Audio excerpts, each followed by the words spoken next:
is right now is the worst period in 140 years for investors who are trying to generate income from their investments.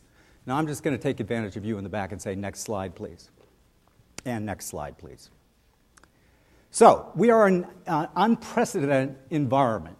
Basically, if you look at the historical average yield back to 1871, what you see is that on average, that yield with a 60-40 allocation to stocks and bonds was 4.36%. Currently, we are less than half that at 2.03%.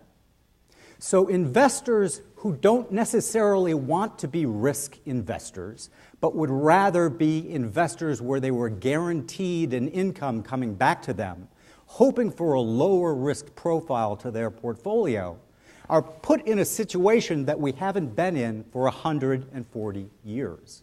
What are these poor investors to do? And you've got to think there are a lot of these investors. Think of all the people who might want to keep money in CDs. Think of the people who want to buy treasury bills. Think of the people buying the 10-year treasury in hopes of maintaining and, under good conditions, making a little bit of money on the side. Well, our contention is they are all really, really screwed.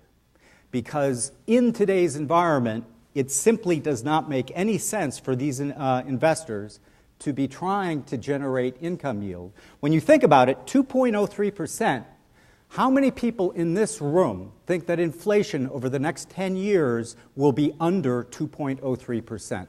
Show of hands? We've got one. Very optimistic fellow in the front.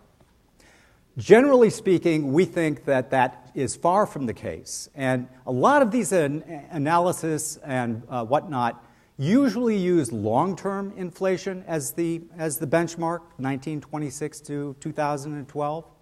The fact is that number is considerably lower than if you look at what inflation ran at after Nixon closed the gold window in 1971. After Nixon closed the gold window in 1971, inflation has actually averaged about 4.5%. So, next slide, please. So, okay, this person is hunting for income, right?